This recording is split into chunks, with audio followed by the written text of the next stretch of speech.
everyone. I'm Alpin Hong, and on behalf of Franklin Pond Chamber Music, welcome to today's interview. Franklin Pond Chamber Music's mission educates young musicians to perform, communicate, and lead through the art of chamber music. And no one embodies this mission quite like alumnus and violinist Jessica Stinson. Welcome, Jessica. Thank you so much for having me, Alpin. I really am so excited to be here. Would you describe a little of your background and artistic journey? Okay. So I started violin at a very young age. I was 3, and I started with the Suzuki method, and really it was just another thing that I was doing when I was a little kid. But sometime around middle school, I really decided that I enjoyed the idea of being really good at something, and I decided that I really wanted to pour more energy and time into the violin. So that's what I decided to do.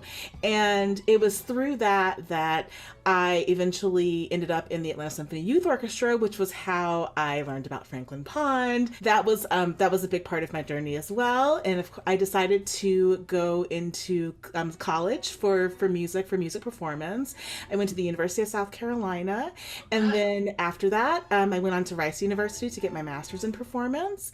And after that, I actually got married the day after I got my master's. The day after.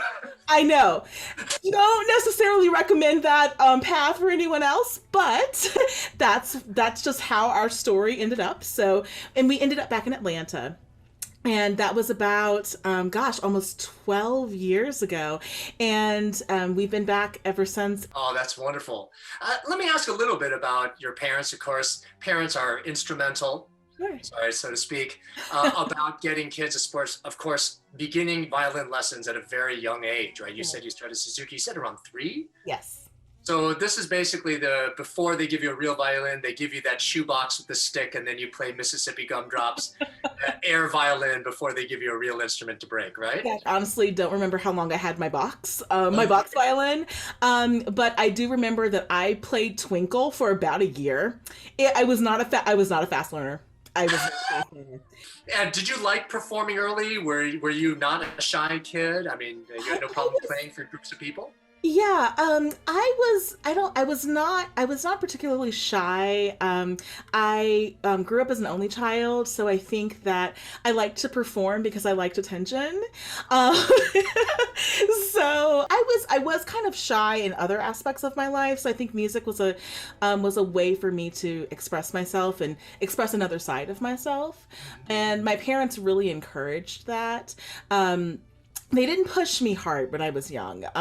They made me practice, of course, but they were very supportive, and I always kind of knew that I could quit anytime, but I never did. And then by the time I was about 12 or 13, I was really taking more of my own initiative, and then my parents kind of took a step back, and it really became my thing. Are there any teachers that in particular that stuck out that made you perhaps fall in love with the instrument or expose you to kind of the potential of what it'd be like if you kept going? Probably one of the most instrumental teachers in my course of study was actually not a private teacher, but my orchestra teacher in high school. My orchestra director, Georgia Economo, who's still here in Atlanta, actually. And she became sort of a mentor to me. And she really, she taught me a lot about what it means to be a member of an ensemble, what it means to play with musicianship and with heart, and what it means to really take ownership of my own journey as a violinist. And then when I came back to Atlanta after getting my degrees, and I was very nervous and scared of, what my future was going to hold.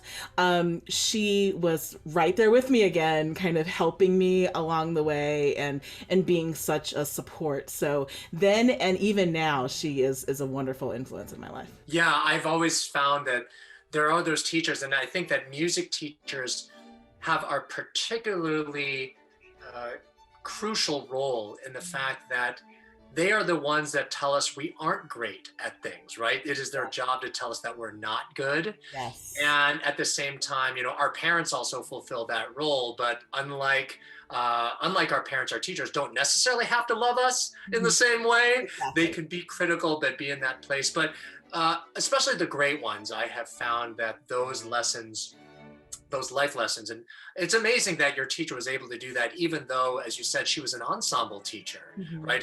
She wasn't your one-on-one private teacher, and yet she was able to, take that personal interest in your musicianship. And I was just going to wonder about these types of lessons and the types of teachers you encountered. What lessons did you learn at Franklin Pond Chamber Music that continues to influence your artistry today? Being at Franklin Pond was my first opportunity to study chamber music on a deeper level. I had been to camps before, and I'd been in quartets, and we'd learn like one movement of one thing and just be done with it. But this was a really deep dive into what it means to be a chamber musician. I really learned the importance of the collaborative aspect of music making, taking 4 different sounds, 4 different points of view, and melding them into one sound. It presented both individual and ensemble challenges, so I had the responsibility of my own part, plus I had the responsibility of communicating with my quartet members and all of those things. It really stretched me and grew me as a musician, and so ever since I've really been obsessed with chamber music and have sought out as many opportunities to play chamber music as possible. It really is, in my opinion, a synthesis of the best parts of being a musician. So you have the camaraderie of in your group. You have, chamber music is some of the best pieces ever written are pieces of chamber music, and so the music itself is just amazing, and being part of that experience is just unmatched in my opinion. So I encourage my students even now to play chamber music, and actually 3 of my students are in the Franklin Pond Quartet right now. So I'm pushing them in. I'm pushing them in the next generation. As you became a professional, how did those lessons transform, and how did they influence and impact your ability to be successful in your career? The things that you learn in a chamber music environment, you can take that into any aspect of your life, right? So it's not just music. I mean, outside of music as well.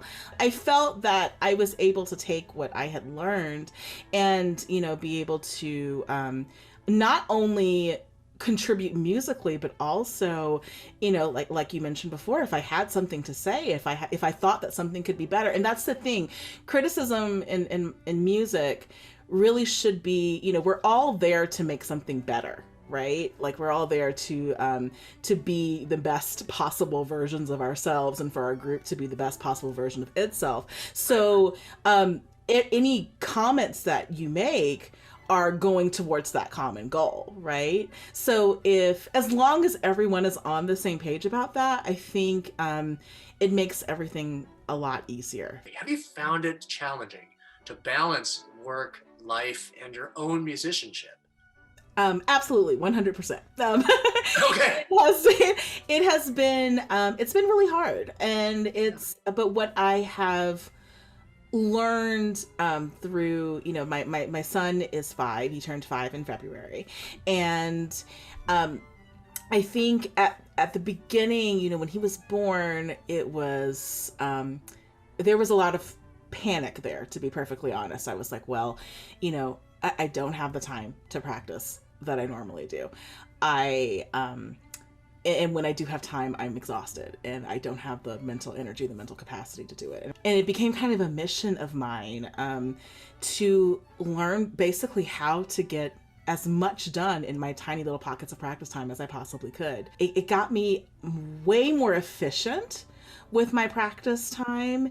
And I also, really became determined to continue to pursue the things that I think are important musically, because I want my son to see that from me.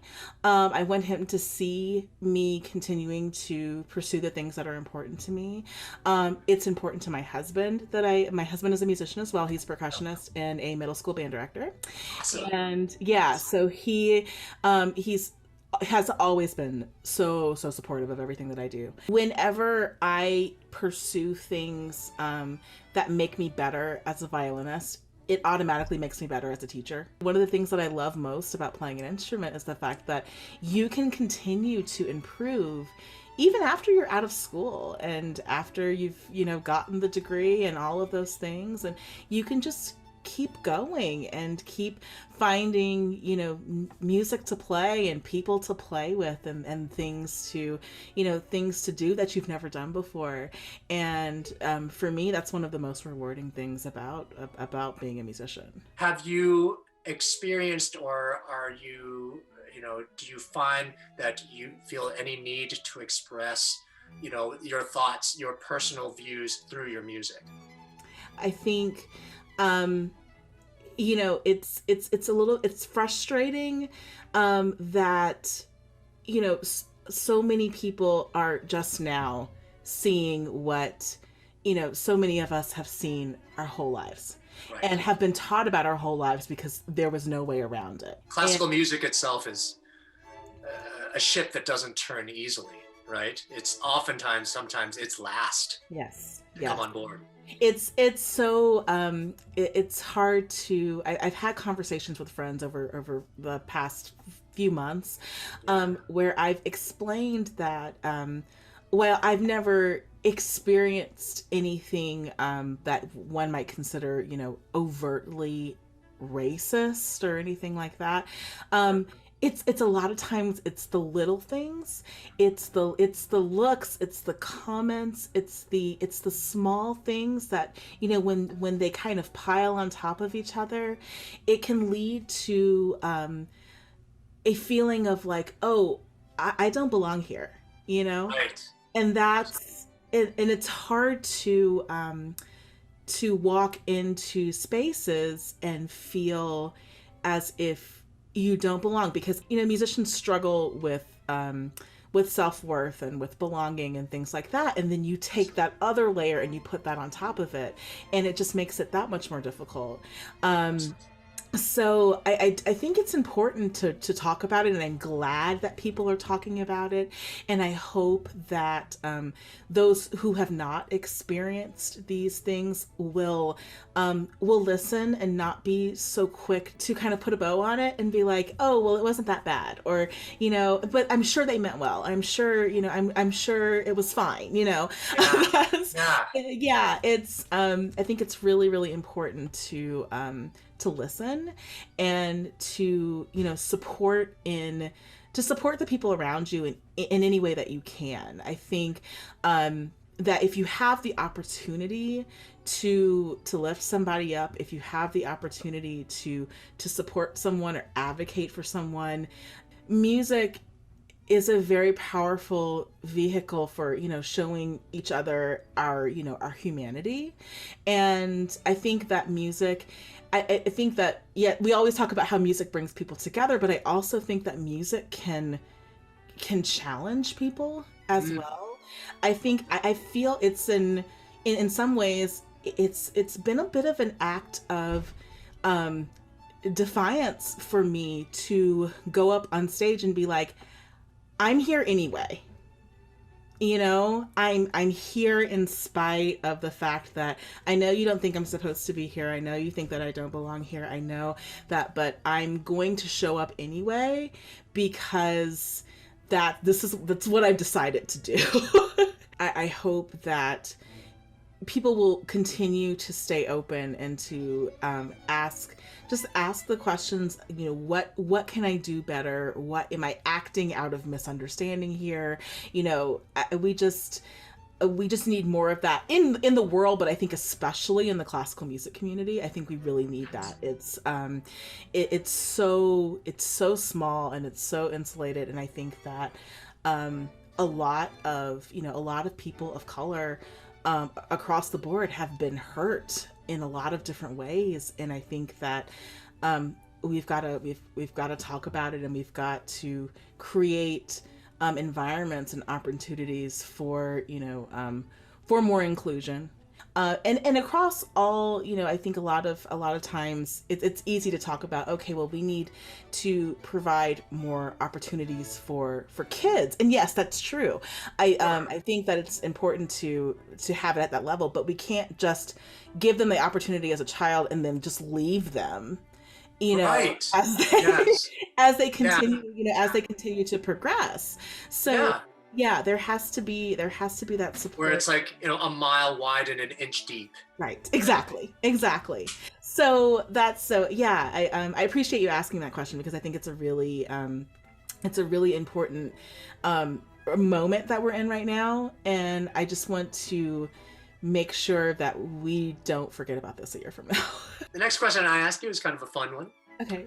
If you had a word of advice to give yourself as a 15-year-old, Oh my gosh. what would you tell her? I would probably tell her to stop taking everything so seriously. This is something that I try to, at the appropriate times, I try to impress upon young people that I work with, is that you are more than what you achieve. And I think that so many young musicians are little overachievers.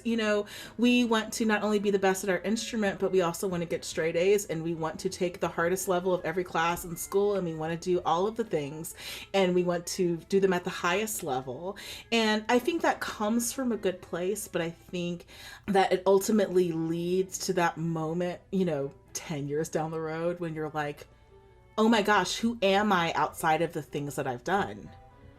And so I think I would have told my 15-year-old self that it just, the things that I was so stressed out over, they just don't matter as much as you think they do. And what matters are the relationships that you have with the people in your life. Just enjoying yourself, building a life that's worth living. And that means at 15, like, having fun. It's important that you don't put your self-worth in that, because as we all know, as musicians, you're going to work really hard, and sometimes things are just not going to work out. You're not going to, the audition's not going to work out the way that you want it to, the competition's not going to work out the way you want it to. It's just going to happen, and it's part of the process. So the earlier that you can learn that, I think, the better. And I think that's something that I would have really benefited from knowing at 15. That's great. It's a great answer, and I think we can all take that to heart, especially as musicians like us become parents, and then we have to pass this on. We have the opportunity to give those lessons that we have learned ourselves, so other people, if not avoid making the mistakes that we did, but to perhaps do it more happily. Yes. More completely. Yes. When they do get the opportunity. Well, Jessica, it has been just an absolute pleasure to be able to talk to you today. Thank you so much for taking the time to talk to me and have these wonderful discussions about these very, very important things. Is there anything else you'd like to add, before we get to go? I just want to thank you, Alvin, and I want to thank Franklin Pond. I want to thank all of the wonderful faculty and staff of Franklin Pond. It's so wonderful that even long after I was a part of the camp, however many billions of years ago, that they are still pouring into these kids and just really providing an experience that they're going to take with them, regardless of what they do as adults. They're going to take these experiences with them for a long time. So I'm just grateful to be a part of this. I could have said it better myself. Thank you again, Jessica, for joining us. I'm Alpin Hong, and on behalf of myself and Franklin Pond Chamber Music, good night.